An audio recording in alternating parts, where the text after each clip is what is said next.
ఆంధ్రప్రదేశ్లో కూటమి ప్రభుత్వం కొలువుదీరి చంద్రబాబు నాయుడు గారు ముఖ్యమంత్రిగా ప్రమాణ స్వీకారం చేసిన తర్వాత రాష్ట్ర రూపురేఖలు మారిపోతూ ఉన్నాయి. రాష్ట్రం అన్ని రంగాలలో అభివృద్ధి బాటలో దూసుకువెళ్తూ ఉంది. ఎన్నో ప్రభుత్వ ప్రైవేట్ రంగ సంస్థలు ఇప్పుడు ఆంధ్రప్రదేశ్ కేంద్రంగా భారీగా పెట్టుబడులు పెడుతూ ఉన్నాయి. అందులో భాగంగా కొన్ని కార్పొరేట్ కంపెనీలు ఇప్పటికే ఆంధ్రప్రదేశ్లో పెట్టుబడులు పెట్టగా మరికొన్ని కార్పొరేట్ సంస్థలు కూడా ఆంధ్రప్రదేశ్లో పెట్టుబడులు పెట్టేందుకు ప్రభుత్వంతో ఎంఓఏలు కుదుర్చుకుంటూ ఉన్నాయి.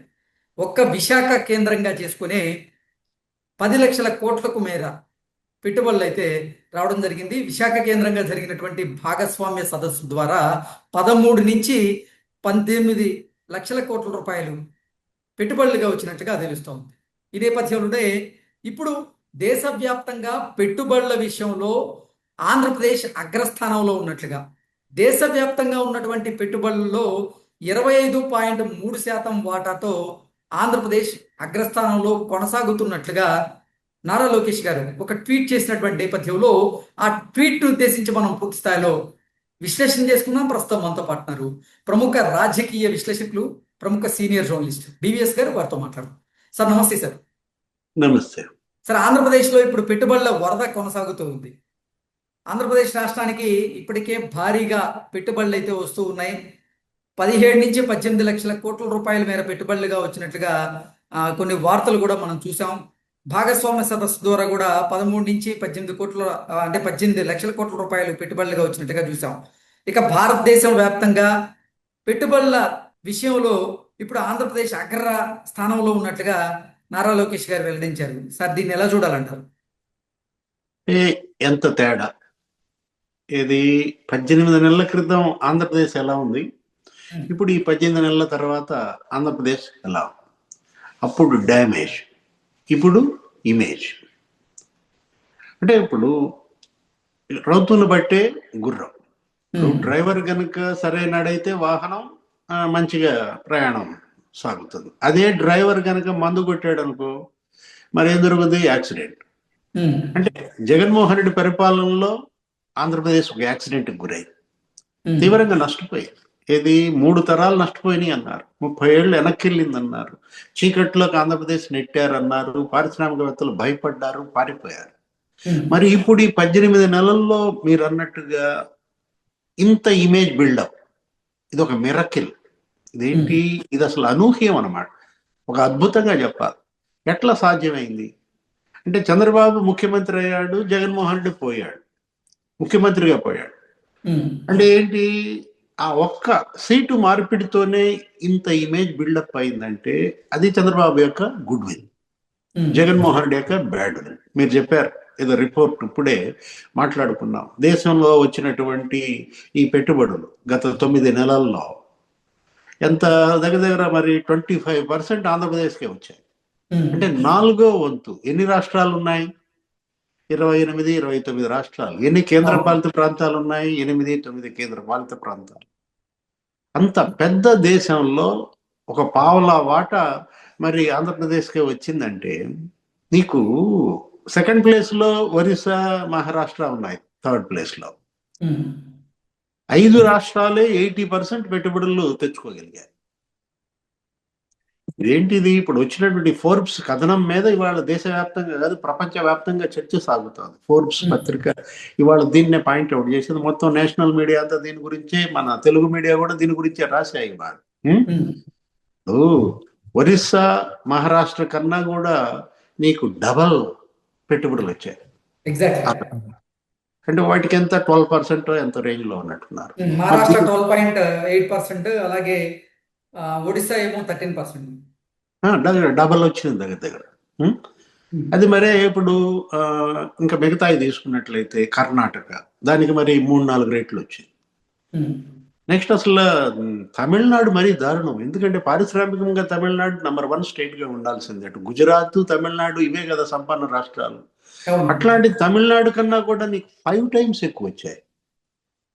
తమిళనాడుకి ఎంత వచ్చాయి? 4.9% ఎంత వచ్చినట్టున్నాయి, 5% అన్నమాట. మరి దీనికి 25% వచ్చాయి. ఆంధ్రప్రదేశ్ 5 రెట్లు ఎక్కువ. అంటే పొరుగు రాష్ట్రాలు ఇవాళ కంగారెత్తిపోయేలాగా, జగన్మోహన్ రెడ్డి బేజారెత్తిపోయేలాగా ఈ పెట్టుబడులు. అంటే ఇప్పుడు ఇక జగన్ రాడు భవిష్యత్తులో అనే ఒక భరోసా మరి పారిశ్రామికవేత్తల్లో ఇంత భారీ ఎత్తున పెట్టుబడులు పెట్టడానికి కారణమై. అంటే ఈ పెట్టుబడులు మనకి ప్రజలకు ఇచ్చే సందేశం, ప్రపంచానికి ఇచ్చేటటువంటి మెసేజ్ ఏంటి?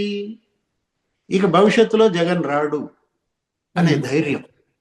ఆ ధైర్యంతో పెట్టిన పెట్టుబడులే కదా. అంటే భయం పోయింది, ధైర్యం వచ్చింది. ఇప్పుడు మనం తీసుకున్నట్లయితే 18 నెలల్లో ఇవాళ చంద్రబాబు నాయుడు ఆయన బ్రాండ్ ఇది. ఎప్పుడు ఆయన సీఎంగా ఉన్నా కూడా ఆంధ్రప్రదేశ్ అటు ఉమ్మడి రాష్ట్రం అయినా ఇటు విభజిత రాష్ట్రం అయినా మనం చూసాం దేశంలోనే అతిపెద్ద ఎఫ్డిఐ ఏది కియా కార్ ఇండస్ట్రీ ఆ పీరియడ్కి. ఇవాళ కియా కార్ ఇండస్ట్రీ రావడం వల్ల అసలు అనంతపురం జిల్లా అసలు కరువు సీమ, కార్లు పరిగెత్తున్నాయి, పెనుగొండల్లో భూముల రేట్లు పెరిగిపోయాయి, అద్దెకి అసలు అక్కడ ప్లేస్లు, అక్కడ ఇళ్ళు దొరకట్లేదు. అంటే ఒక పరిశ్రమ వస్తే సంపద ఎలా సృష్టి జరుగుద్ది, ప్రజల జీవన ప్రమాణాలు ఎలా పెరుగుతాయనే దానికి Penugonda, Anantapuram, Kia car industry అది అప్పట్లో దేశంలో అతిపెద్ద ఎఫ్డిఐ. ఇప్పుడు మొన్న ఒక రోజు మాట్లాడుతూ చంద్రబాబు ఏమన్నారు?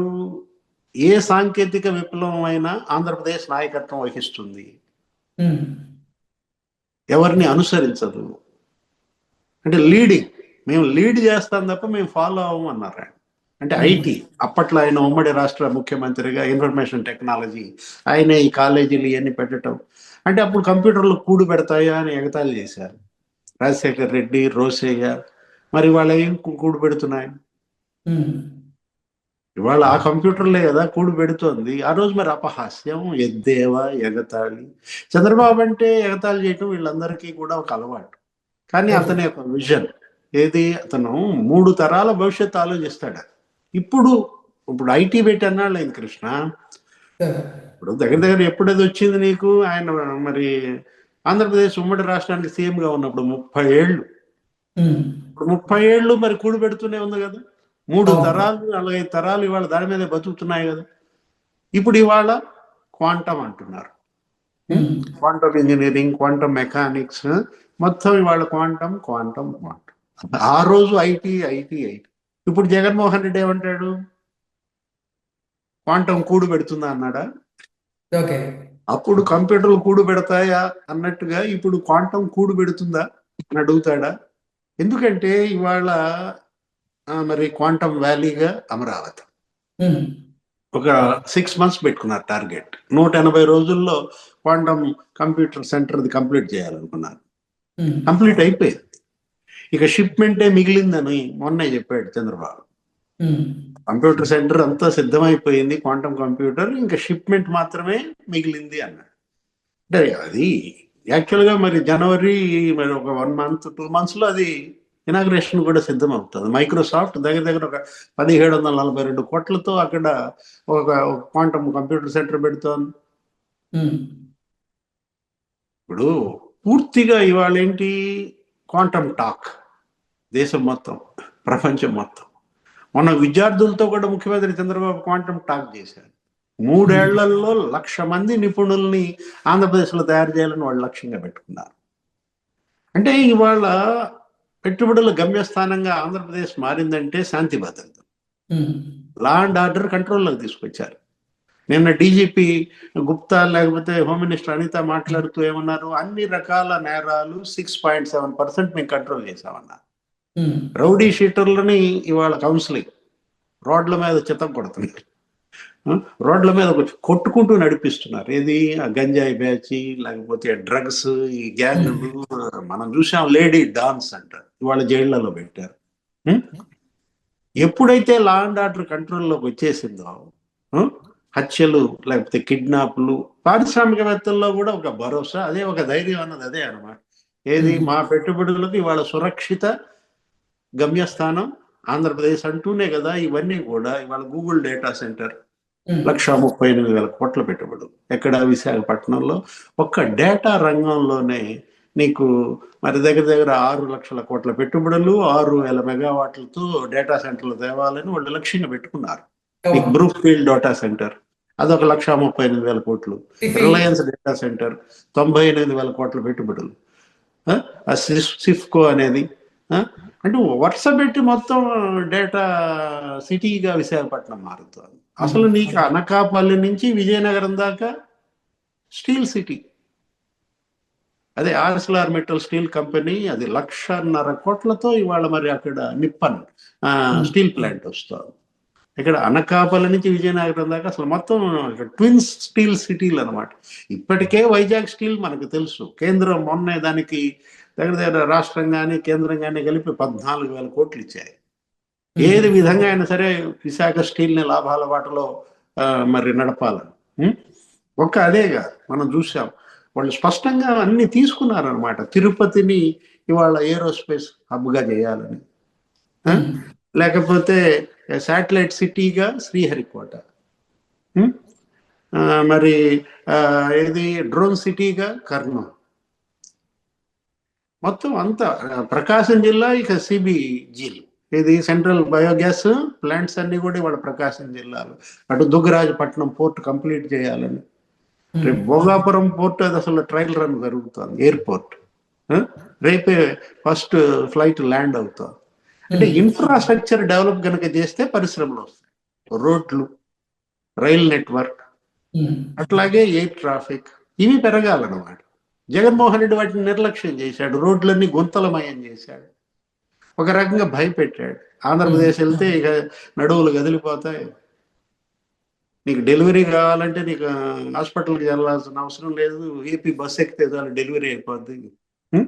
ఇట్లా గుంతలమయం చేశాడు అనమాట రోడ్లన్నీ. ఇప్పుడు బ్రహ్మాండంగా రోడ్లు పూర్తి చేయడం, గుంతలు పూడ్చడమే కాదు, ఇవాళ కొత్తగా రోడ్లు వేయడం, పల్లె పండుగ అని చెప్పి పవన్ కళ్యాణ్, పంచాయతీరాజ్ శాఖ. అంటే అభివృద్ధి చేస్తే ఇలా ఉంటుంది, విధ్వంసం చేస్తే అలా ఉంటుంది. అంటే హీరో ఉన్నాడు, విలన్ కూడా ఉన్నాడు. ఇక్కడ ఆంధ్రప్రదేశ్ లో మంచి సినిమా అనమాట. ఏ రంగం చూసినా నీకు అక్కడ సినిమాయే కనపడు. ఇవాళ ఇక్కడ అటు లా అండ్ ఆర్డర్ కంట్రోల్ చేశారు, ఇటు ఇన్వెస్ట్మెంట్స్ చేస్తున్నారు. నీకు ఇప్పుడు నీకెందుకు ఒక చిన్న ఉదాహరణ చెప్తాను. ఎంత ఇప్పుడు నువ్వు చెప్పిన ఈ ఫోర్బ్స్ కథనం, ఇప్పుడు 6.75 లక్షల కోట్లు 9 నెలల్లో వచ్చినాయి అని రాశారు వాళ్ళు.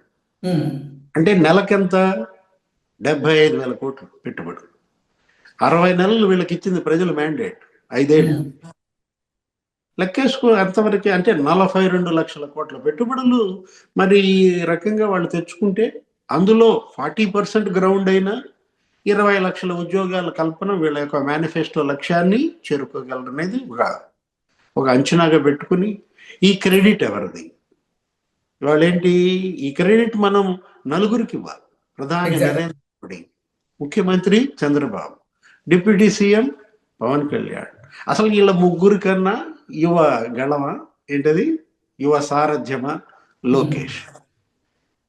ఇవాళ వాళ్ళ తండ్రి ఇమేజ్కి ఇవాళ మరి జగన్మోహన్ రెడ్డి అంటాడు ఆయన దత్తపుత్రుడు అంటాడు, మరి ఈయనేమో సొంత పుత్రుడు అంటాడు. ఇవాళ కుడి ఎడమ భుజాలు ఎవరికి? చంద్రబాబుకి, అటు పవన్ కళ్యాణ్, ఇటు లోకేష్. జగన్ చెప్పినట్టుగా దత్తపుత్రుడు మరి సొంత పుత్రుడు.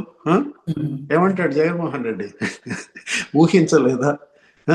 అసలు స్పేసే లేకుండా పోతుందా అతనికి? ఇవాళ ఆ ఇది కనపడుతుంది, ఇది జగన్మోహన్ రెడ్డిలో ఇక నాకు భవిష్యత్తు లేదు అనే ఒక బేజారెత్తిపోతున్న పరిస్థితుల్లో వీళ్ళు పండగ చేసుకుంటున్నారు.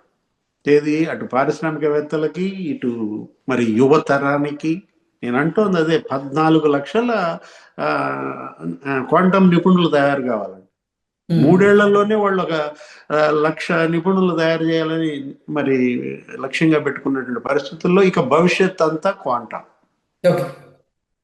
Okay sir, thank you so much.